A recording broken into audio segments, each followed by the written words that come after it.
Hi viewers, welcome to Nandini's pantry. இன்றைக்கி நந்தினிஸ் பேண்ட்ரியில் சூப்பராக ஹெல்த்தியான முறையில் வாழைத்தண்டு பானிபூரி தான் பண்ண போகிறேன் நான். வாங்க அதை குயிக்காக பார்க்கலாம். பூரியும் வீட்டிலே தான் ரெடி பண்ண போகிறோம். அதை எப்படி ஃபஸ்ட்டு செய்யலான்னு ஃபஸ்ட்டு பூரி ரெடி பண்ணிக்கலாம். இதுக்கு வந்து வீட்டில் இருக்கிற இன்க்ரீடியண்ட்டே தான். ரவை வீட்டில் இருக்கும், கோதுமை மாவு வீட்டில் இருக்கும். அதை வச்சு நம்ம பூரி வந்து பூரி மட்டும் எப்போயாவது ஒரு தடவை ஆசையாக அந்த மாதிரி வெளியில் போய் அன்ஹெல்த்தியாக பொரிச்ச எண்ணெயிலேயே திரும்ப பொரித்து அதை வாங்கி நம்ம சாப்பிட்றதுக்கு, அதுவும் உருளைக்கிழங்கு சில பேருக்கு சேரவே சேராது. அது மாதிரி உருளைக்கிழங்கு சேராதவங்க இந்த மாதிரி பூரி பண்ணி ஹெல்த்தியான முறையில் சாப்பிட்லாம். டயட் கான்ஷியஸில் இருக்கவங்க கூட இந்த பூரி ஒரு 5 பூரி சாப்பிட்டாலும் தப்பே இல்லை. கண்டிப்பாக இந்த பூரி எப்படின்னா, வாழைத்தண்டை நம்ம வேக வச்சு இதோட நம்ம இந்த வெங்காயம், கொத்தமல்லி, தயிரில் இதை மிக்ஸ் பண்ணி வச்சு அந்த சர்வ் பண்ண போகிற நேரத்தில் உப்பு போட்டு அந்த தயிரில் கலந்துக்கலாம். முதல்ல எல்லாத்தையும் கலந்து ரெடியாக வச்சுட்டு உப்பு போட்டு ரெடி பண்ணி வச்சுட்டு இந்த மாதிரி ஹெல்த்தியான முறையில் பண்ணி சாப்பிட்லாம். அங்கே அதை குயிக்காக பார்க்கலாம். இதுக்கு நான் இவ்வளோ திக்னஸ் உள்ள நல்ல இளந்தண்டா இவ்வளோ பெருசு எடுத்து நறுக்கி வச்சுருக்கேன். நான் தயிரில் கொஞ்சம் தயிர் விட்டு தண்ணியில் கலந்து அதை வைக்க, அப்போ தான் கருத்து போகாமல் இருக்கும். ஃபஸ்ட்டு நம்ம வந்து பூரி மாவுக்கு ரெடி பண்ணிக்கலாம். நமத்து போகுது மழை நேரத்தில். இதுக்கு வந்து நான் 1/2 கப் ரவை எடுத்துட்டுருக்கேன், 1/2 கப் கோதுமை மாவு. அதுக்கு வந்து 1 கப் அளவு ஒரு 3/4 கப் அளவு தண்ணி வச்சா போதும். ரொம்ப தண்ணி வைக்க வேண்டாம், ஏன்னா நான் ரவையை மட்டும்தான் அதில் போட்டு கிளற போகிறேன். இந்த 1/2 கப் ரவை, 1/2 கப் கோதுமை மாவு, இதுக்கு தகுந்த அளவு உப்பு,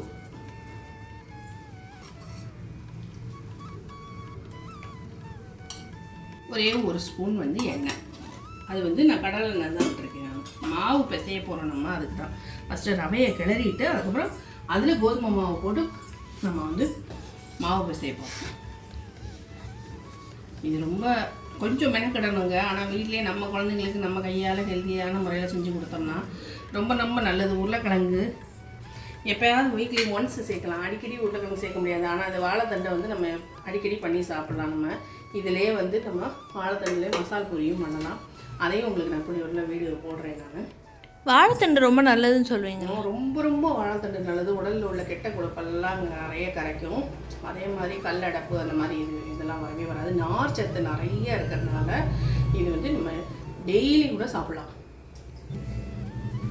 இப்போ தண்ணி கொதிக்க ஆரம்பிச்சிருச்சு. இந்த ரவையை போட்டு கிளறலாம்.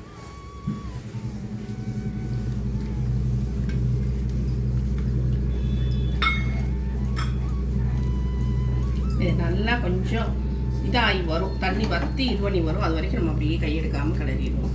தட்டி இல்லாமல் நல்லா கிளறிட்டோன்னா இதில் வந்து நம்ம இதை ஒரு தட்டுக்கு மாற்றிட்டு அந்த தட்டிலே வந்து கோதுமை மாவையும் மிக்ஸ் பண்ணிடலாம். உப்பு நம்ம போட்டுட்டோம். மேற்கொண்டு லைட்டாக கொஞ்சோண்டு ஆயில் விட்டு நல்லா இறுக்கமாக பிசைஞ்சிடணும். சப்பாத்தி மாவை விட இன்னும் கொஞ்சம் நல்லா டைட்டாக பிசையணும். தண்ணி பூரா வத்திருச்சு பாருங்க.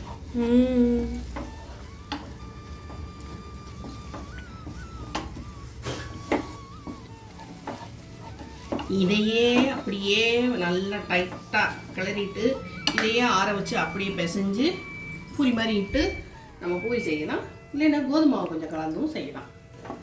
நம்மளோட சௌரியம்தான்.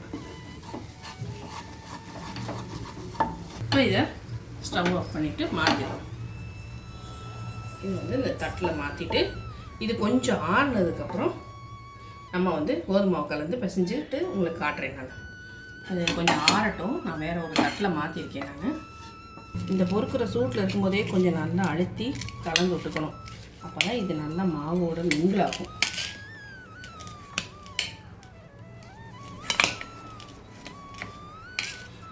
இப்போ வந்து நம்ம அதே கடாயை வாஷ் பண்ணியாச்சு. இந்த கடாயில் நம்ம வந்து வாழைத்தண்டை வேக வச்சுருவோம். எந்த இதில் வந்து இந்த பூரியில் மட்டும்தாங்க ஆயில். பூரி பொரிக்கிறவங்கள அளவாக மிஞ்சி போனால் 5-6 தான் சாப்பிட முடியும். நம்ம இது நிறையா வச்சு அதை கொஞ்சமாக இது பண்ணி ஸ்டஃப் பண்ணி அப்படி யூஸ் பண்ணிக்கலாம். நறுக்கி வச்சது தான் உடனே கருத்து போகுது. எனக்கு தண்ணி தயிர் விட்டு பண்ணியிருக்கேன். இது லேசாக இது கொஞ்சமாக லைட்டாக உப்பு சேர்த்துப்போம். ஏன்னா இப்போவே லைட்டாக, ஏன்னா இதில் உள்ள கொஞ்சம் தண்ணி சத்து வெளியே வரும். கொஞ்சம் லைட்டாக உப்பு சேர்த்துப்போம். ஏன்னா கொஞ்சம் அதில் வந்து உப்பு பிடிக்கணும், அதுக்காக உப்பு சேர்த்துட்டு கலந்து விட்டுட்டு அடுப்பை சிம்மில் வச்சு இதை வேக வச்சிடலாம். ரொம்ப தண்ணி விடணும்னு அவசியம் இல்லை. இதில் ஃபுல்லாக தண்ணி தான் நிறைய இருக்கும், நார்ச்சத்தும் தண்ணி சத்தும் தான். இப்போ வந்து பானிபூரிக்கு ரவையை வேக வச்சு ரவையை கிண்டி எடுத்து வச்சாச்சு. அதோட கோதுமை மாவு போட்டு பூரிக்கு பிசைஞ்சிருவோம். பூரி ஸ்டஃபிங்க்கு வாழைத்தண்டு வேக வச்சாச்சு. இப்போ மேலே ஒரு உரப்பாக ஒரு சட்னி விடணும்னா அந்த சட்னிக்கு ரெடி பண்ணுறது தான் க்ரீன் சட்னி. க்ரீன் சட்னி. அம்மா கொஞ்சமாக புதினா, ஒரு கொஞ்சமாக வந்து கொத்தமல்லி, இது ரெண்டையும் நான் ஆஞ்சு வாஷ் பண்ணி வச்சுருக்கேன். அதை இதுக்குள்ளே சேர்த்துடலாம். இதுக்கு அளவாக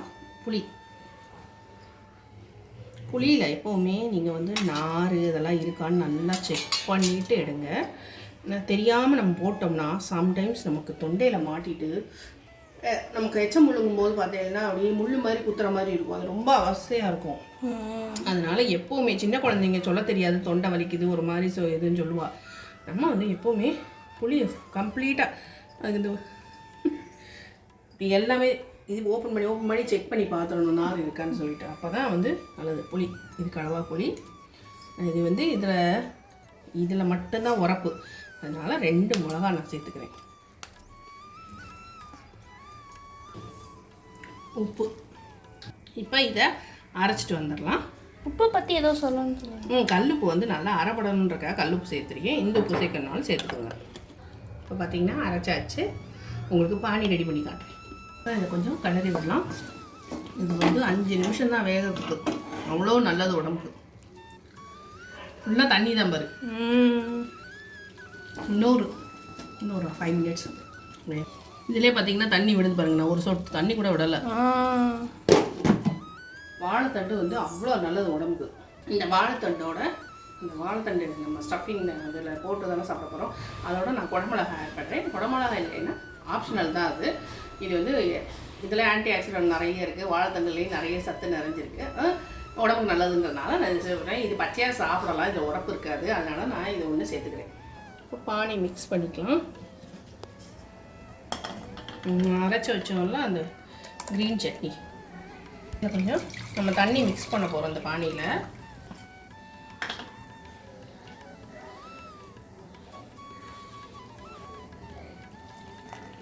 நல்லா தண்ணி கலந்துடும்.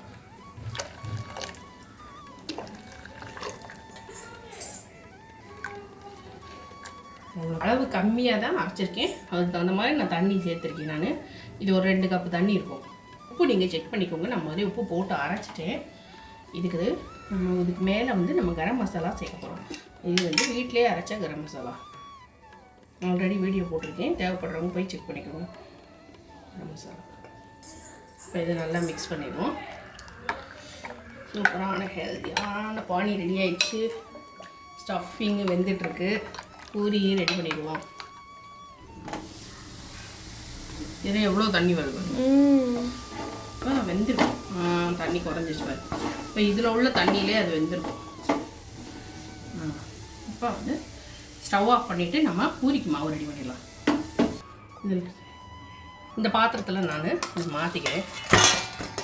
மாவை ரெடி பண்ணிடலாம். அதுக்கு தான் நான் வந்து இந்த ரவை மிக்ஸ் ரெடி பண்ணி வச்ச ரவையை வந்து வேக வச்ச ரவையை வந்து இதில் போட்டிருக்கேன் நான்.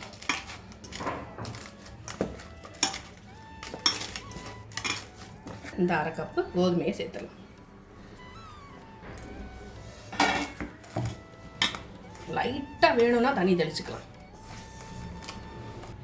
இவ்வளோதான். வேணும்னா இன்னும் கொஞ்சம் உங்களுக்கு நல்லா இன்னும் கொஞ்சம் தண்ணி தெளிச்சுக்கிறேன். பிசைஞ்சிட்டு உங்களுக்கு காட்டுறேன். சுத்தமாக பிசையவே வராது. ரொம்ப கொதிக்க சூடாக இருந்ததுன்னா பிசையவே வராது. அதனால தான் கொஞ்சம் ஆற வச்சிட்டேன். இதில் விடு கொஞ்சமாக போதும்.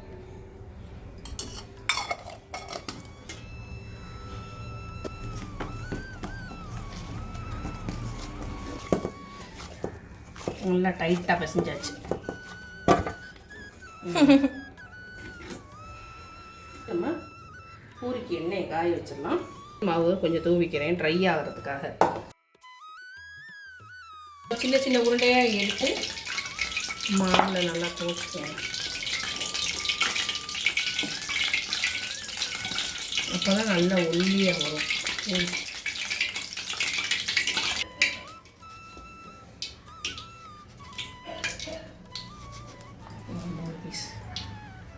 இந்த திக்னஸ் பார்த்தீங்கன்னா எவ்வளோ ஒல்லியாக இருக்கும். இப்போ எண்ணெய் காஞ்சிருச்சு.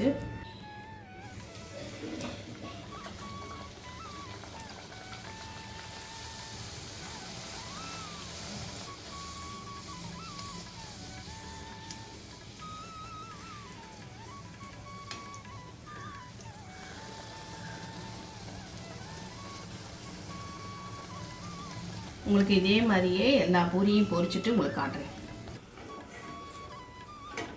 வாழைத்தண்டு நல்லா ஆறிச்சு. இப்போ வந்து இதை மிக்ஸ் பண்ணிடலாம். இதை வந்து ஸ்டஃபிங்க்கு ரெடி பண்ணிடலாம். வெங்காயம் குட்டி குட்டியாக நறுக்கி வச்சது, ஒரே ஒரு வெங்காயம் இதில் சேர்த்துக்கலாம். குட்டி குட்டியாக கட் பண்ணி தயிர் சேர்த்துக்கலாம். இதுக்கு தேவையான அளவு ஒரு 1/2 கப் அளவு தயிர் சேர்த்துக்கலாம். இது வந்து ரொம்ப புளிக்காத தயிர், கரெக்டாக சாப்பிட்ற அளவு. இதாக ரொம்ப பயங்கரமாக புளிச்ச தயிர் வேண்டாம், நார்மலாக புளிச்ச தயிர், அதுதான் உடம்புக்கு நல்லது. இதுக்கு அளவாக உப்பு சேர்த்துக்கலாம். நம்ம வாழைத்தண்டிலே உப்பு போட்டிருக்கோம், அதனால் கொஞ்சமாக உப்பு. இது எல்லாத்தையும் மிக்ஸ் பண்ணலாம். உங்களுக்கு நான் மிக்ஸ் பண்ணிவிட்டு காட்டுறேன். சிந்திர போது நல்லா மிக்ஸ் பண்ணியாச்சு. இதை இப்போ சர்வ் பண்ணிடலாம். சூப்பராக ஸ்டஃபிங் ரெடி ஆயிடுச்சு, பூரி ரெடி ஆயிடுச்சு, பானி ரெடி ஆயிடுச்சு. குடமிளகா நறுக்க மறந்துட்டோம். நாங்கள் மறந்துட்டோம், சேர்க்க மறந்துட்டேன், அதனால லாஸ்ட்டாக சேர்க்குறேன். இது சேர்த்துட்டு ஒரு 10 நிமிஷம் கழித்து கூட நீங்கள் சர்வ் பண்ணணும்னா, ஏன்னா கொஞ்சம் இதில் உப்பு இறங்குறதுக்காக இப்போ இதை கலந்து விட்டுருவோம். இப்போ ஸ்டஃபிங் ரெடி ஆயிடுச்சு. ஹெல்த்தியான முறையில் 3மே சூப்பராக ரெடி ஆயிடுச்சு. இப்போ இதை சர்வ் பண்ணிடலாம். நம்ம உடச்சி தான் சாப்பிட போகிறோம். அது இந்த கிளைமேட்டுக்கு டக்குன்னு நமத்து போகுது. நான் முருகலாக தான் எடுத்தேன். இதை நான் ஸ்டஃப் பண்ணி ஃபஸ்ட்டு வச்சிடுறேன். இப்போ பானியை வந்து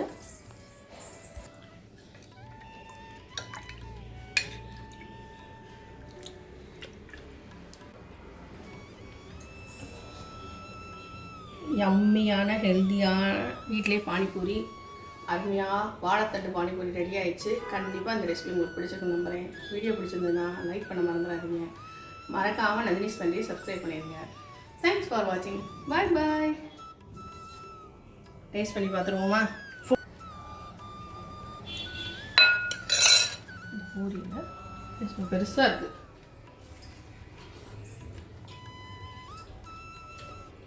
ஒரு டிஃப்ரெண்ட்டும் தெரியல. அந்த உருளைக்கிழங்கு வைக்கலன்ற குறையே இல்லை. சூப்பராக இருக்குது. கண்டிப்பாக ட்ரை பண்ணி பாருங்க. உண்மையிலே நான் வந்து இதுக்காக என்னோடய வீடியோன்றதுக்காக நான் சொல்லவே இல்லை. இதை சாப்பிட்ட பார்த்தா எனக்கு தான் தெரியும். பாய்.